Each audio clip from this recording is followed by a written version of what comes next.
Maths master corner में खुशामदीद। आज हम इस वीडियो में डिस्कस करेंगे चैप्टर नंबर 3 की मिसलेनियस एक्सरसाइज, जिसका क्वेश्चन नंबर हम 7 कर रहे थे।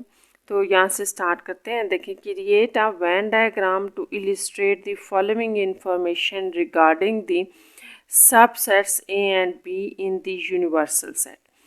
तो सबसे पहले तो आपने ये बात याद रखनी है कि यहाँ पर हमें कुछ इंफॉर्मेशन गिवन है, इसको हमने यूज़ करना है और हमने ये सारा वेन डायग्राम के ज़रिए शो कर देना। अब यहाँ पर इस तरह से है कि हमें n ऑफ ए एक सेट दिया गया, इसका मतलब है नंबर ऑफ ए जो है ए एलिमेंट, ए सेट के अंदर नंबर ऑफ एलिमेंट 60 हैं, बी के अंदर 48, दोनों के इंटरसेक्शन में 20 हैं, और जो यूनियन सेट है, यूनिवर्सल सेट, वो टोटल 90 का है। तो जैसा कि इस क्वेश्चन में यूनिवर्सल सेट की भी बात की गई है, तो हम इसको इसमें जब वेन डायग्राम बनाएंगे ना, तो उसमें यूनिवर्सल सेट भी शो करेंगे। तो इसको स्टार्ट करते हैं। जैसे क्वेश्चन नंबर 7 है,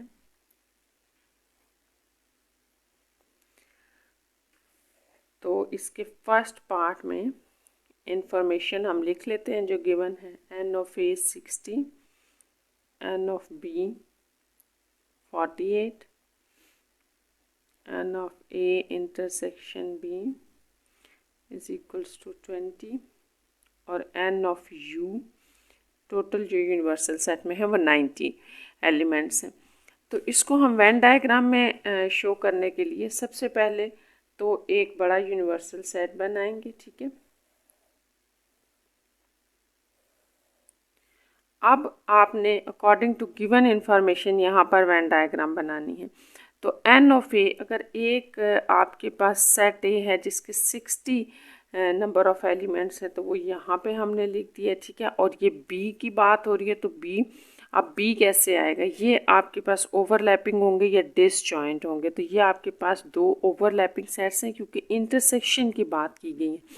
जब आपके पास इंटरसेक्शन की बात की गई है कि दोनों सेट्स के दरमियान इंटरसेक्शन, कॉमन कहते हैं ना आप, ये इसको कॉमन है ना ये आपका, तो इसका मतलब है कि उनके दरमियान जो कॉमन एरिया आ रहा है उसमें 20 एलिमेंट्स आ रहे हैं। तो इसका मतलब ये हुआ कि ये इस तरह की बनेगी, ठीक है, ए और बी। यहाँ हम लिख देते हैं, जैसे ए इंटरसेक्शन बी की बात थी ना कि वो 20 है, तो इनके दरमियान कॉमन में मैंने लिख दिया कि यहाँ पर हमारे पास 20 जो हैं वो एलिमेंट्स इनमें कॉमन आ रहे हैं। तो अब रिमेनिंग मैंने लिखने हैं। तो सबसे पहले तो आपको ये याद होना चाहिए कि एन ऑफ ए कितने हैं। ए में टोटल कितने थे? 60, जिसमें से 20 आपने यहाँ लिख दिए, तो रिमेनिंग यहाँ 40 रह गए ना, क्योंकि पूरे ए को अगर आप देखें तो ए में 40 + 20 60 बन रहे हैं, इसको सेटिस्फाइड कर रहा है। इसी तरह बी में अगर आप देखें, यहाँ टोटल 48 है, तो इसका मतलब है कि 48 में से 20 अगर हमने यहाँ लिख दिए हैं वो कॉमन है एक के साथ, तो रिमेनिंग में आपके पास 28 रह जाएगा। इस तरह आपके पास जो total number of elements in B set हैं वो 48 हैं, और यहाँ पे बी ये सेटिस्फाइड हो रहा है। जैसे 20 और 28 को आप ऐड करें तो 48 है, और ये बात भी सेटिस्फाइड होगी कि उनका कॉमन जो है वो 20 है। अब बात रह गई है कि यूनिवर्सल सेट आपका ये था। क्या आपके ये सारे एलिमेंट 90 होने चाहिए थे ना, ये सारे यूनिवर्सल में? तो क्या ए बी के अंदर सारे आ गए हैं? तो अगर आप इसको ऐड करते हैं, जैसे 40 और 20 आपके पास हो जाएगा 60 में देन आप ये डालें 20, 88 आ रहा है। 88 आ रहा है ना, तो इसका मतलब हुआ कि 2 एलिमेंट्स रह गए हैं। ए बी के अलावा भी 2 एलिमेंट्स पड़े हैं, तो वो यहाँ हम लिख देंगे, क्योंकि वो ए बी में नहीं है। ए बी के मिला के आपके पास स्टूडेंट्स 88 आ रहे हैं, ठीक है, 88, जबकि टोटल जो थे ना आपके पास, टोटल वो थे 90। तो इसका मतलब 2 अभी रह गए थे, तो 2 फिर आपके यूनिवर्सल सेट में आ जाएंगे। इस तरह से ये आपके पास फर्स्ट पार्ट की वेन डायग्राम होगी। इसी तरह आप सेकेंड की भी हम देख लेते हैं। सेकेंड में आपके पास जो इन्फॉर्मेशन है वो मैं लिख रही हूँ। एन ऑफ ए 34, 52 है, और n of A union B 60, और जो यूनिवर्सल है सेट उसमें टोटल 85 है। तो अब आपने इसमें याद रखना है कि देखिए, जब मेरे पास ये इंटर ऊपर वाले क्वेश्चन में देखें, यहाँ इंटरसेक्शन की बात की गई थी, तो मुझे पता चल गया था कि दोनों जो सेट्स हैं वो ओवरलैपिंग है, आपस में ओवरलैप करें, इनके दरमियान कोई कॉमन पोर्शन भी आ रहा है। लेकिन यहाँ पर इस पार्ट में तो बिल्कुल जो है वो इंटरसेक्शन की बात ही नहीं की गई। अब हमें यहाँ से कैसे पता चलेगा कि इसमें कोई ये सेट्स जो हैं वो आपके पास वेन डायग्राम में ओवरलैपिंग होंगे या डिसजॉइंट होंगे? तो इसके लिए मैं आपको बताती हूँ। सबसे पहले देखें, मैंने उसी तरह से एक यूनिवर्सल सेट ले लिया। देखें हम इसको कैसे बनाते हैं। अब अगर मैं यहाँ ए और बी बनाऊँ, ठीक है, सबसे पहले तो आप ए ले लें ऐसे। तो मेरे पास ए के टोटल एलिमेंट 34 हैं और बी के 52 हैं। तो आपने इनको याद रखना है। जैसे अगर मैं 34 को 52 में ऐड करूँ तो ये आपके पास आ रहे हैं 86, ठीक है। आपने ये बात बड़ी ध्यान से सुननी है। देखें, ए और बी के अगर मैं टोटल ऐड करूँ तो 86 आ रहे हैं, जबकि यहाँ पर कहा गया है कि इन दोनों को, अगर देखो ए और बी को यूनियन का क्या मतलब होता है, सारे इकट्ठे कर दें। अगर मैं ए और बी के, यहाँ पे हमें गिवन है कि अगर आप ए और बी को इकट्ठे करते हैं तो वो 60 हैं। यहाँ पर 60 आ रहे हैं, जबकि इस इंफॉर्मेशन से ये 86 आ रहे हैं। तो इसका मतलब ये हुआ कि इनके ये तो वो हैं, जब आप ए और बी को इकट्ठा करते हैं तो इसमें तो उसने कॉमन भी डाल दिए ना, एक साथ में एक ही दफ़ा काउंट हुए, जबकि यहाँ पर मैं कॉमन अलग अलग ले रही हूँ। तो इसका मतलब ये हुआ कि मैं इन दोनों को अगर अलग ले लूँ, इस तरह से मैं ऐसे रफ में आपको बता देती हूँ, ऐसे अलग अलग दो सेट्स ले लूँ और मैं इसको 34 और 52 लिख दूँ, तो इस तरह मेरा सम 86 बनता है, 60 नहीं बन रहा। इसका मतलब ये भी आपके पास ओवरलैपिंग है, ए और बी। अब हम ये देखेंगे कि इनमें कॉमन कितने थे जिसकी वजह से ये 60 आ रहे हैं। तो ये भी आसान सा है। देखें, अगर आपके पास दोनों को मिला के 86 आ रहे हैं, जबकि यहाँ गिवन 60 हैं, तो इनको माइनस कर दें। इस तरह से ये इनके अंदर कॉमन आ रहे थे। यानी कि अगर मैं यहाँ 26 लिख दूँ, देखें मैं इस बात को प्रूव करूँगी अभी कि हमारे पास ए और बी को, ए और यूनियन बी को जब आप मिलाएंगे तो वो 60 कैसे आ रहे हैं। अगर आपने यहाँ 26 लिख दिया है तो ए तो हमारे पास ये ए था ना, और ए में तो हमारे पास 34 थे। इसका मतलब ये हुआ कि यहाँ पर रिमेनिंग कितने रह गए, तो 34 में से अगर आप 26 माइनस कर रहे हैं तो 8 आ रहा है, ठीक है। इस तरह अगर आप 26 और 8 को आपस में ऐड कर रहे हैं तो वो 34 बन रहा है। इसका मतलब कि पूरे ए में जो एलिमेंट है, नंबर ऑफ एलिमेंट्स, वो 34 आ गए हैं, ठीक है। इस तरफ में अब हमने बी को देखना है, तो बी 52 है जिसमें से 26 हो चुके हैं, तो इसका मतलब 26 ही रिमेनिंग रह गए हैं। अब अगर आप 26 और 26 को ऐड करते हैं, पूरा बी है ना, तो ये बी का और ये बी का जो पार्ट ऐड करते हैं आप 26 और 26, तो वो आपके पास 52 बन रहे हैं। मतलब इसको भी ये सेटिस्फाइड कर रहा है और इसको भी आप करेगा। अब आप इनको ऐड करें, जैसे आप 26 में फिर 26 डालें और ऐड करें 8, ये 20 हो जाएगा, ये 60। तो अब ये सेटिस्फाइड हो रहे हैं कि हम जब ए और बी को आपस में मिला रहे हैं तो ये हमारे पास टोटल 60 आ रहे हैं। अब जो लास्ट रह गया है, जैसे कि हमने ऊपर वाले पार्ट में भी किया था, कि ये भी हमने बताना है क्या हमारे यूनिवर्सल सेट के अंदर भी कोई एलिमेंट है, तो हैं, क्योंकि ये सारे मिला के आपके पास आपने देखना है कितने बन रहे हैं। ये सारे मिला के हमारे पास 60 बन रहे हैं। जब हम ए और बी को यहाँ देखें, जब हम ए और बी को कंबाइन कर रहे हैं, यानी 26 और 8 को आपस में कंबाइन कर रहे हैं, तो ये 60 हैं, जबकि यूनिवर्सल सेट में 85 है। तो इसका मतलब ये कि 85 में से अगर आप 60 माइनस कर देते हैं तो यूनिवर्सल सेट में 25 रिमेनिंग रह गए। इस तरह से ये आपकी वेन डायग्राम कंप्लीट होगी।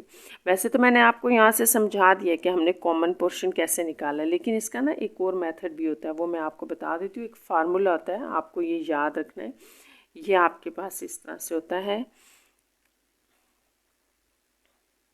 Minus n of A intersection B. जैसे यहाँ पर हमें intersection n of A intersection B नहीं दिया हुआ था, n of A intersection B हमारे पास नहीं था, जिसकी वजह से ये हमने इस कन्फ्यूजन को दूर किया था यहाँ पर ऐड सब्ट्रैक्ट करके, ठीक है। तो एक तो हमारे पास ये तरीका था, मैंने आपको वेन डायग्राम से समझा दिया था। दूसरा ये कि अगर आपको नहीं समझ आया तो आप इसको इस तरह से कर लें। यहाँ पर आप वैल्यूज़ जब डालेंगे, देखें ये 60 थी, ये आपके पास 34 है, plus 52 minus n of A intersection B. तो आपने ये पोर्शन फाइंड आउट करना है, इसको अकेला कर लें, इस तरफ लें, माइनस में था प्लस हो जाएगा और ये 30 प्लस 52 माइनस 60 हो जाएगा। इस तरह ये 86 माइनस 60 हो जाएगा और ये 26। तो इस तरह से भी आपके पास अगर आप देखें तो ए इंटरसेक्शन बी का 26 आ रहा है जो मैंने यहाँ लिखा है। ठीक है, इस तरह से भी आप इसको कर सकते हैं और करके फिर वेन डायग्राम में आप इसको शो करते हैं। नेक्स्ट आपके पास है क्वेश्चन नंबर 8। इसको देख लेते हैं कि क्वेश्चन नंबर 8 में क्या है। 10 boys participated in a Kirat competition. ठीक है, among them Hani Zubair and Haider reside in the Nafi किरात स्टाइल। ठीक है, यहाँ पर हमें ये कहा गया है कि 10 स्टूडेंट्स, तो 10 का मतलब है कि ये टोटल स्टूडेंट्स है, ये आपका यूनिवर्सल सेट है जिसके अंदर 10 स्टूडेंट्स हैं। वो किरात में जो है वो पार्टिसिपेट कर रहे हैं। तो ये जो नाफी स्टाइल का किरात है उसमें इन बच्चों ने पार्टिसिपेट किया। इसी तरह ये जो रिमेनिंग है अब्दुल्ला, उमर, बिलाल, अली, ये इस टाइप की स्टाइल में हैं। ठीक है, अल किसाई किरात में। तो हम ऐसे करते हैं कि सारे जो स्टाइल है ना इनको सेट्स की फॉर्म दे देते हैं। लेट सपोज कि ये इनका हम ए सेट बना लेते हैं, जो इस स्टाइल से करेंगे हम उसको बी स्टाइल सेट दे देंगे। और while Hasan, Jafar, Usman reside in al Kufi किरात, और कूफ़ी को हम सी से रिप्रेजेंट कर देते हैं क्योंकि यही चीज़ उसने नीचे कहा है कि अगर आप इन सारों को ए बी सी से रिप्रेजेंट करें तो फिर find the tabular form of A B C. तो ए बी सी की टेबुलर फॉर्म बताएं, मतलब ए सेट ले लें। ए सेट के अंदर हमारे पास नाफी किरात स्टाइल वाले होंगे जो कि जिसमें ये सारे स्टूडेंट्स के नेम आ जाएंगे। तो ये हम स्टार्ट करते हैं। क्वेश्चन नंबर 8 है आपका।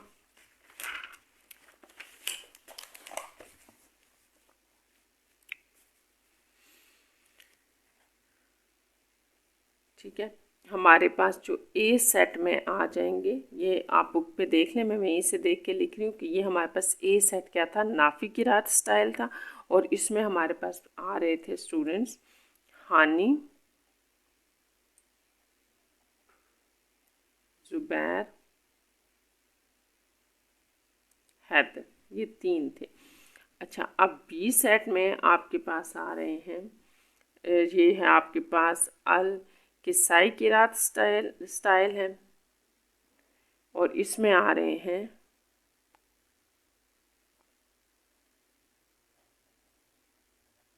अब्दुल्ला, उमर, बिलाल है एंड अली, ये 4 आगे इसमें। और सी स्टाइल में आपके पास आ रहे हैं अलकूफ़ी में हसन, जाफ़र, उस्मान। तो इस तरह से जो आपके पास क्वेश्चन नंबर 8 में फर्स्ट पार्ट है कि आप इन सब को टेबुलर फॉर्म में लिखें। तो ये आपके पास ए बी सी को हमने टेबुलर फॉर्म में लिख दिया, ये टेबुलर फॉर्म कहलाती है। ठीक है, अब हमने नेक्स्ट ये करना है कि बी पार्ट में ये है, सेकंड पार्ट इसका देखें B, draw Venn diagram of situation. अब आपके पास ये जो सिचुएशन है इसकी आपने वेन डायग्राम भी बनानी है। तो ये बड़ा आसान है। वेन डायग्राम के लिए सबसे पहले तो ये देखना है कि हमें जो है एक यूनिवर्सल सेट गिवन था। ठीक है, उसके अंदर 10 स्टूडेंट्स थे। तो ये हम इस तरह से बना लेते हैं और ये ए मैंने बना दिया, बी बना दिया और सी। तो ये आपने याद रखना है स्टूडेंट्स कि यहाँ पर हमने अलग अलग बनाए हैं। अलग अलग इसलिए कि अगर आप इन सारे सेट्स को देखें, ये तीनों सेट्स आपके पास लिखे हुए हैं ना, आप इनको देखें, इनमें कोई भी ऐसा स्टूडेंट नहीं है जो किसी स्टाइल में रिपीट हुआ हो। जैसे ए में जो बच्चे आ रहे हैं वो बी और सी में रिपीट नहीं है। इसी तरह जो बी में आ रहे हैं वो सी या ए में रिपीट नहीं है। इसी तरह सी वाला भी ए और बी में रिपीट नहीं है। तो इसका मतलब ये हुआ कि इन तीनों के अलग सेट बनेंगे, ये आपके पास आ जाएंगे। जिस तरह ये इसकी वेन डायग्राम हो जाएगी जो कि सेकेंड पार्ट में पूछी गई थी।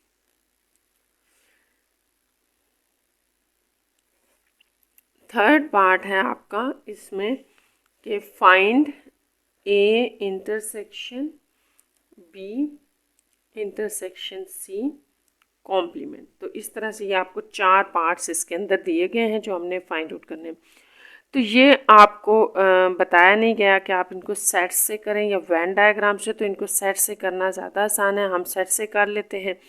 अब आप देखें, सबसे पहले आप ये बताएं कि ये जो बी है ना आपका, बी इंटरसेक्शन सी कॉम्प्लीमेंट, ये क्या है? सबसे पहले हमने ये बताना है ये क्या है। तो ये आपके पास होता है universal set minus B intersection C. ये जो कॉम्प्लीमेंट है स्टूडेंट्स, आपने ये याद रखना है। जैसे कभी आपने अगर कहीं देखा है या पढ़ा है, तो ए कॉम्प्लीमेंट अगर हो तो इसका क्या मतलब होता है, यू माइनस ए। यानी कि ए कॉम्प्लीमेंट वो सेट होगा कि अगर आप ए के एलिमेंट्स को यूनिवर्सल सेट में से निकाल के रिमेनिंग सेट लिख दें तो वो सारा ए कॉम्प्लीमेंट कहलाता है। यहाँ पर बात हो रही है कि बी इंटरसेक्शन सी। पहले तो ये बताएं कि बी इंटरसेक्शन सी में क्या आ रहा है। तो जो आपके पास बी इंटरसेक्शन सी में आ रहा है उसको यू में से निकाल दें, मतलब माइनस करके लिख दें, तो ये आपके पास बी इंटरसेक्शन सी का कॉम्प्लीमेंट आएगा। तो सबसे पहली बात तो ये कि यूनिवर्सल सेट में क्या आएगा। तो यूनिवर्सल सेट में आपके ये सारे आएंगे ए बी सी, यानी कि ये सारे स्टूडेंट्स आपको लिखने पड़ेंगे। ठीक है, देखिए यहाँ पर ना मैं थोड़ा सा अगर इसकी की बना दूँ ना, आसान हो जाएगा हमारे लिए भी। अगर मैं इसको हानि को एच डबल ए से लिख दूँ, ज़ुबैर को चलें जी से, इस हैदर को एच ए आई से लिख दूँगी। ठीक है, अब्दुल्ला को ए बी से लिख देते हैं, उमर यू से, बिलाल बी से, अली ए से, हसन को हमने एच से लिख दिया, जाफ़र जे से और उमर को हमने यू से। ये भी उस्मान था और उमर है, तो यहाँ पे हम उस्मान के लिए यू एस लिख देते हैं। मैंने इसको ना ज़रा छोटा लिखने के लिए। तो अब मैं यूनिवर्सल सेट के अंदर ये सारे नेम्स लिख रही हूँ, तो ये आपके पास तकरीबन 6 और 4 10 है, तो ये 10 के 10 आ जाएंगे। ठीक है, यहाँ पर तो ये हानी, ज़ुबैर आप भी चेक कर लेना, हैदर, हैदर एच था, sorry H A I Haidar, Abdullah A B, Umar, Bilal, Ali, Hasan, Jafar और उस्मान, यूँ। तो आप नेम्स भी लिख सकते हैं। ठीक है, ये मैंने अपने लिए आसानी के लिए लिख दिया शॉर्ट। ठीक है, ये हो गया यू, ये आपका यू सेट हो गया जिसमें सारे आ गए। इसमें से हम माइनस कर रहे हैं बी इंटरसेक्शन सी। तो यहाँ आप पहले बता दें कि बी इंटरसेक्शन सी हमारे पास 5 है, इनमें तो कोई भी कॉमन नहीं था। आप देखें बी और सी में तो कुछ भी कॉमन नहीं है, कोई बच्चा ऐसा नहीं है जो रिपीट हो रहा है, तो ये तो 5 आ गया। तो इसका मतलब ये हुआ कि ये आपके पास जो आंसर में सेट आएगा वो पूरा का पूरा यूनिवर्सल सेट होगा। ठीक है, इसमें आपके पास ये आ रहा है। ठीक है, बी इंटरसेक्शन सी कॉम्प्लीमेंट में पूरा का पूरा यू सेट आ जाएगा। तो इसको फिर मैं रिपीट कर देती हूँ, लिख देती हूँ।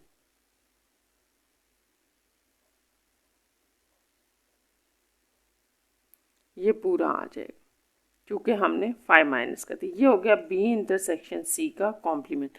अब हमें फाइंड क्या करना था, हमने फाइंड करना था ए का और इसका इंटरसेक्शन। तो ये फिर लिखना पड़ेगा। ठीक है, A intersection B intersection C का कॉम्प्लीमेंट। तो सबसे पहले आप ए सेट लिख लें। 8 में था हानि, ए में सॉरी देख लें, हानि, ज़ुबैर था और हैदर, यह आपने याद रखना है, ये आपका था ए सेट। इसकी इंटरसेक्शन आपने लेनी है इस सेट के साथ। तो ये इसमें फर्स्ट वाले तो हमारे पास वही आ जाएंगे, ज़ुबैर भी था, अब्दुल्ला, उमर, बिलाल, एच, फिर एच एच आ जाएगा बी, और ये फिर जाफ़र और ये उस्मान, ये। तो इसमें आपके पास जो कॉमन है वो क्या होंगे, इंटरसेक्शन का मतलब है ना कॉमन। यूनिवर्सल में अब आपने याद रखना है सारे बच्चे आ रहे हैं, जबकि ए में तो सिर्फ ए के आएंगे, तो फिर दोनों में कॉमन क्या हुआ, ए वाले। तो ये मैं आप पूरा लिख देती हूँ, ये हानि आएगा, इसमें ज़ुबैर आएगा और हैदर। ठीक है, क्योंकि ए रिपीट हो गया था। ये आपका इसका आंसर होगा। नेक्स्ट इसी तरह से मैंने जैसे आपको बताया है कि आपके जो सेकेंड पार्ट है ना, इसमें थर्ड पार्ट सॉरी हम 8 का डिस्कस करते, तो इसमें आपके पास 4 दिए हुए हैं पॉइंट्स जो आपने फाइंड आउट करना है। सेकेंड ये है A union B intersection C complement. तो इसी तरह से सबसे पहले सी कॉम्प्लीमेंट हम डिफाइन कर लेते हैं। वो क्या होगा, यू माइनस सी। तो यू में तो आपके उसी तरह से सारे आ जाएंगे, वही हम फिर लिख रहे हैं।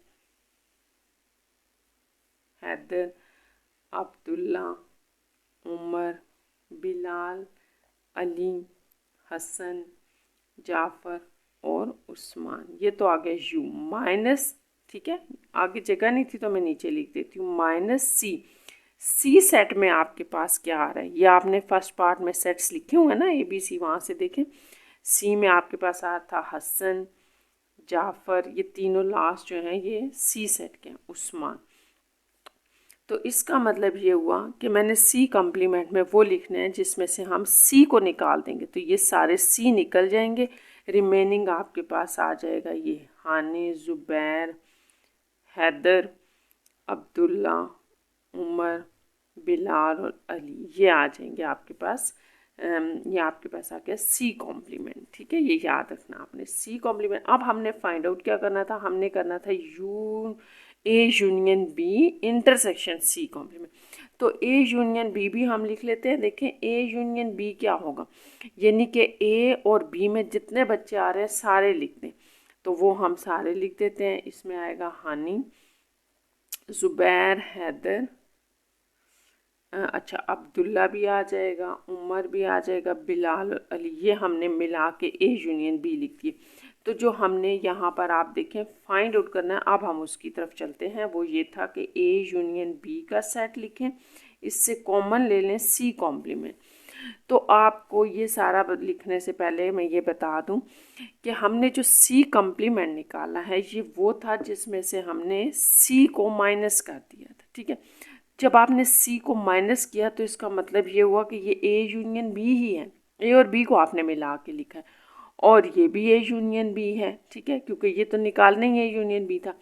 तो फिर दोनों में जो हमारे पास कॉमन आ जाएगा ए यूनियन बी में, वो आपके पास क्या हो जाएगा, वो सारा ए और बी को मिला के लिख देना है। तो ये आ जाएगा हानि, हैदर, अब्दुल्ला, उमर, सारे में लिख देती हूँ, ठीक है। तो ये आपके पास आ जाएगा बिलाल, अली, यहाँ अली तक होगा, ठीक है। ये क्या था, ये वो होंगे जो आपके पास ए और बी के मिला के आएंगे। तो ये ए और बी, ए बी के यूनियन में ये आ रहे थे आपके पास, ये 7 बच्चे थे, 1 2 3 4 5 6, ये 6 बन रहे हैं हमारे पास।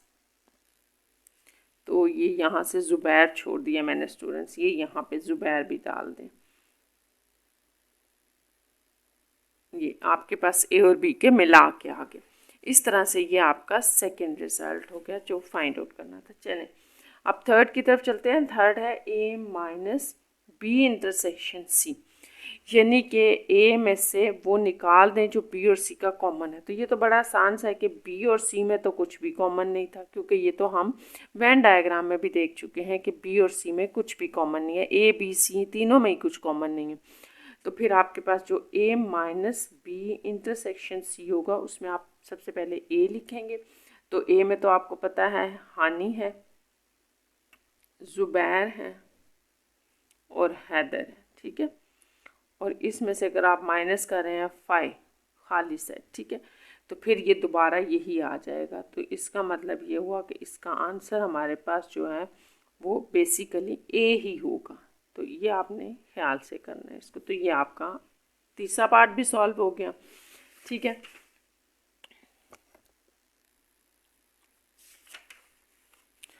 अच्छा अब आपका जो लास्ट पार्ट है वो कर लेते हैं हम। लास्ट देखें इसमें क्या है, ए माइनस ए यूनियन बी। तो ए में से माइनस करके ए यूनियन बी लिखते हैं। सबसे पहले तो हम बताएंगे ए यूनियन बी क्या है। तो इसमें आपके पास जो ए है वो हानि, ज़ुबैर और हैदर था, ठीक है। इसको हम कंबाइन कर देते हैं बी के साथ, यानी अब्दुल्ला, उमर, बिलाल और अली के साथ। तो ये आपने कंबाइन करके जब लिखा तो ये एक ही सेट में सारे आ गए।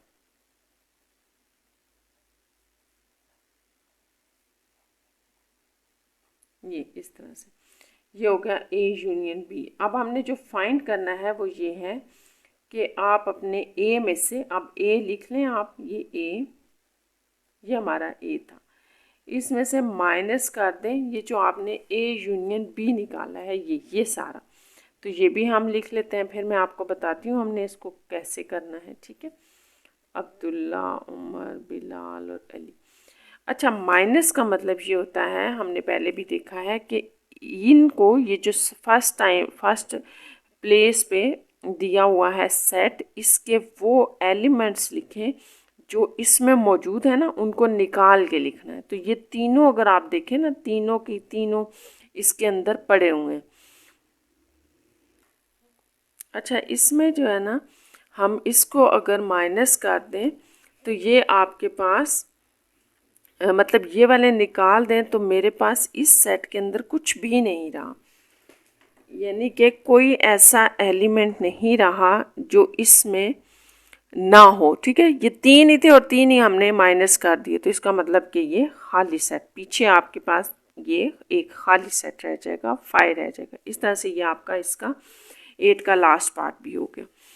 अच्छा, अब 9 वाला देख लेते हैं। 9 वाले क्वेश्चन में है 100 candidates were appear in an examination. ठीक है, एक एग्जामिनेशन में 100 कैंडिडेट्स अपीयर हुए हैं, out of which 45 candidate pass in mathematics, 40 in science, 50 in health. If 12 are pass in mathematics and science, अच्छा science and health, health and mathematics में, और 5 ऐसे हैं जो तीनों सब्जेक्ट्स में पास हो गए। तो illustrate the above information by drawing a Venn diagram. सबसे पहले तो हम इसका डाटा लिख लेते हैं कि ये हमें गिवन क्या है, फिर हमें हमारे लिए आसान हो जाएगा इसकी वेन डायग्राम बनाना। तो स्टार्ट करते हैं। क्वेश्चन नंबर आपके पास है 9, लास्ट क्वेश्चन है इसका।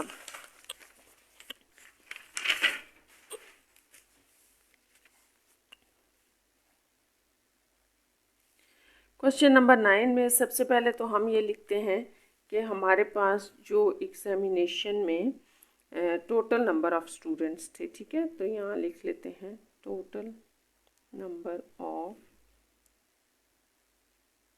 स्टूडेंट्स, इसको एन ऑफ टी का है मैंने, तो ये आपके पास टोटल नंबर ऑफ कैंडिडेट्स कितने हैं, 100 है। अब हम यहाँ पे लेट कर लेते हैं कि अगर मैं देखें ऐसे कर रही हूँ कि ए ले रही हूँ वो स्टूडेंट्स जो मैथ्स में पास हैं। ठीक है, तो इस तरह से जो एन ऑफ ए मुझे गिवन है, आपने साथ साथ क्वेश्चन की स्टेटमेंट भी देखनी है। ठीक है, 100 कैंडिडेट्स टोटल थे, अब लिखा हुआ है out of which 45 candidate pass in mathematics. तो मैंने ए को मैथ्स आपको बताया है कि अगर ये मैथ्स को रिप्रेजेंट कर रहा है तो एन ऑफ ए यानी कि नंबर ऑफ ऐसे स्टूडेंट्स जिन्होंने मैथ्स को पास किया, ये हमें गिवन है 45। नेक्स्ट ले लेते हैं बी को। अगर हम साइंस ले रहे हैं तो नंबर ऑफ कैंडिडेट्स जिन्होंने साइंस को पास किया है वो 40 हैं। ठीक है, इसी तरह सी मैंने लिया है हेल्थ को, थर्ड जो था ना आपका वो सब्जेक्ट वो हेल्थ है, तो एन ऑफ सी हेल्थ में कितने स्टूडेंट्स ने पास किया, 50 हो गए। ठीक है, अब यहाँ से आगे इम्पॉर्टेंट है, आपके पास इंटरसेक्शन आएगा, आपने याद रखना है। देखिए नेक्स्ट ये है कि if 12 were passed in maths and science, देखो मैथ्स और साइंस को पास करने वाले अगर 12 है तो इसका मतलब है number of A intersection B की बात की जा रही है। ये मैथ्स है और ये साइंस है, जो मैथ्स और साइंस दोनों को पास कर रहे हैं उनकी तादाद जो है वो आपको 12 दी गई है। ठीक है, वो स्टूडेंट्स जो साइंस और हेल्थ को पास कर रहे हैं, यानी कि number of students B intersection C, जो साइंस और हेल्थ दोनों में कॉमन है यानी कि दोनों में पास हो रहे हैं, उनकी जो है वो तादाद है आपके पास 15। और जो हेल्थ और मैथ्स में हो रहे हैं तो वो ए इंटरसेक्शन सी में आ रहे हैं जो कि 20 हैं। और लास्ट सेंटेंस में एक और चीज़ भी दी गई है कि जो ऐसे स्टूडेंट्स जो तीनों सब्जेक्ट्स में पास हैं, तो इसका मतलब हुआ कि इंटरसेक्शन आपका आ जाएगा तीनों के साथ, तीनों में पास है उनकी तादाद 5 है। तो इस तरह से ये हमारा सारा गिवन इंफॉर्मेशन कंप्लीट होगी। अब आपने फर्स्ट पार्ट में क्या करना है, illustrate the above information by drawing a Venn diagram. अब हमने इसकी वेन डायग्राम बनानी है। तो वेन डायग्राम आप कैसे बनाएंगे, यहाँ पर सबसे पहले बात तो ये कि हम यूनिवर्सल सेट लेंगे। क्यों लेंगे? क्योंकि हमें नंबर ऑफ़ टोटल स्टूडेंट्स दिए गए थे, वो थी 100। अब हमें ये नहीं पता कि ये 100 सारे इसमें आ गए हैं या कोई स्टूडेंट्स ऐसे भी हैं जो 100 के अलावा आ रहे हैं, ठीक है। तो ये हम देख लेते हैं। तो अब आपने क्या करना है कि सबसे पहले मैंने सेट्स बनाने हैं। अच्छा, अब आपने यहाँ बड़े ध्यान से वेन डायग्राम बनानी है कि मैंने किस तरह से ये बनानी है। देखें यहाँ पर मैं थोड़ा सा आपको ऊपर बता देती हूँ, फिर बनाती हूँ कि देखें ए इंटरसेक्शन बी भी आ रहा है, बी इंटरसेक्शन सी भी आ रहा है और सी इंटरसेक्शन ए भी आ रहा है। इसका मतलब है कि ये तीनों आपस में ओवरलैप कर रहे हैं और उनमें एक ऐसा पोर्शन भी आ रहा है जो तीनों में कॉमन है। तो आपने इनको ऐसे बनाना है कि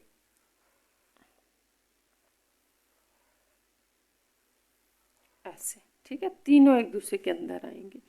यानी कि अगर ये ए है, ये बी है, तो सी है। ए और बी भी कॉमन है, बी और सी भी कॉमन है, सी और ए भी कॉमन है और तीनों आपस में भी कॉमन है।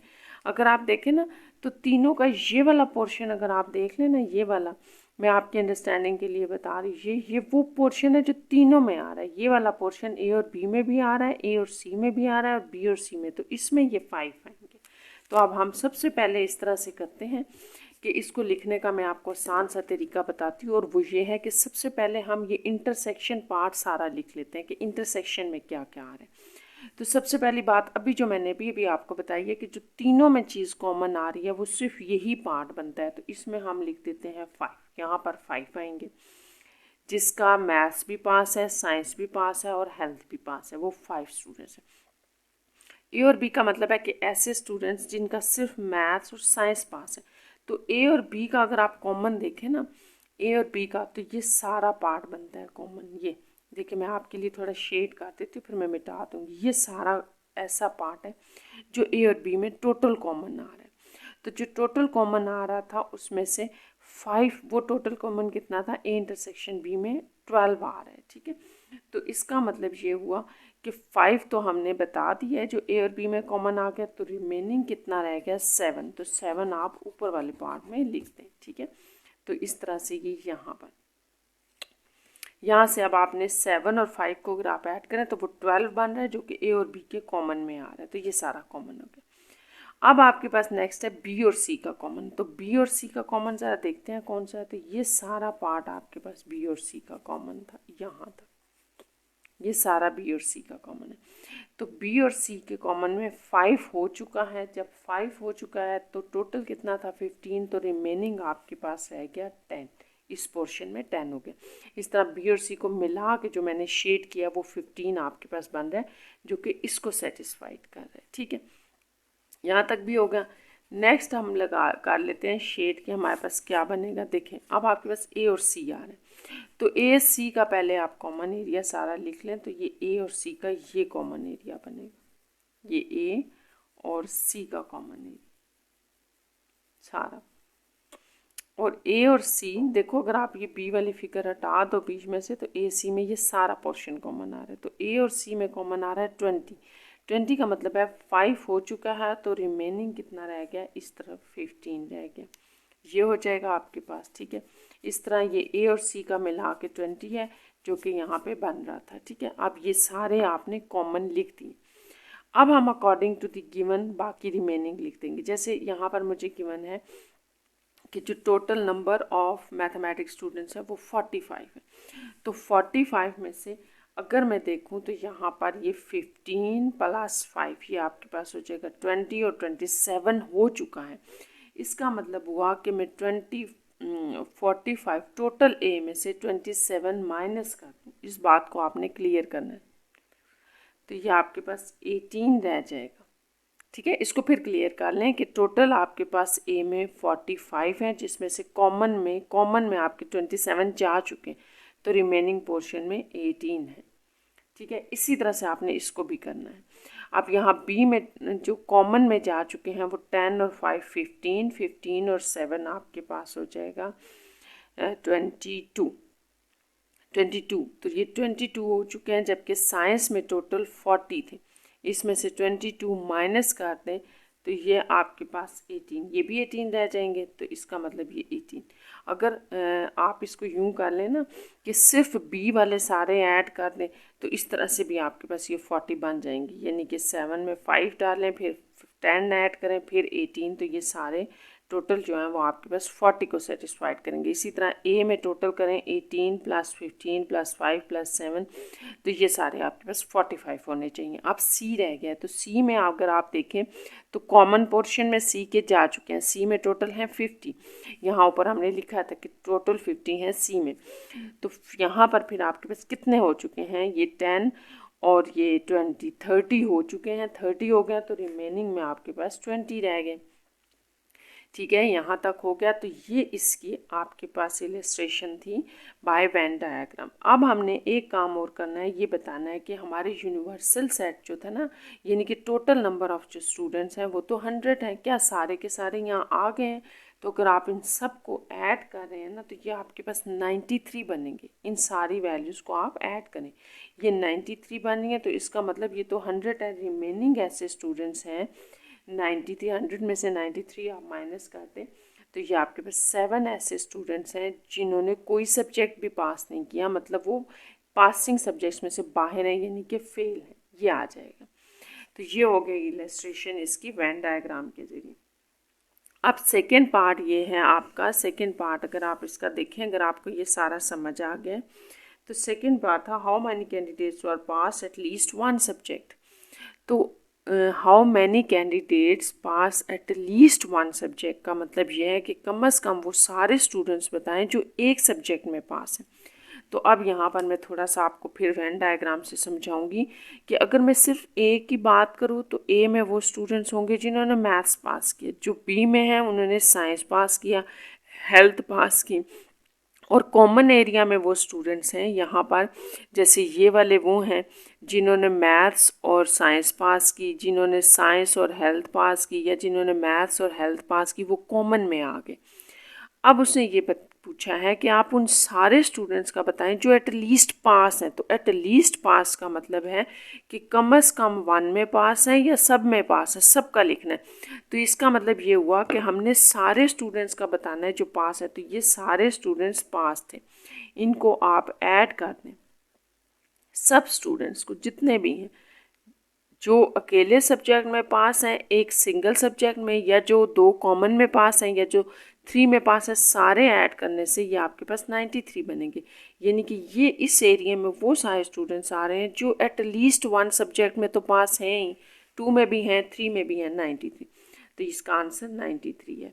तो थर्ड पार्ट इसका देख लेते हैं। थर्ड पार्ट में है कि how many candidate did not pass any subject. तो यहाँ वेन डायग्राम में तो वैसे मैंने आपको बता दिया था कि ये वो नंबर ऑफ़ स्टूडेंट्स हैं जिन्होंने कोई सब्जेक्ट भी पास नहीं किया, क्योंकि वो इनमें लाई नहीं कर रहे। ये सारे 93 थे और गिवन हमें ये था कि 100 हैं टोटल, तो हमने 100 में से माइनस कर दिया 93, तो कैंडिडेट्स 7 रह गए जिन्होंने कोई सब्जेक्ट पास नहीं किया। आंसर इसका 7 है, लेकिन हम इसको इस तरह से लिखेंगे कि number of total candidates minus number of students या कैंडिडेट्स पास्ड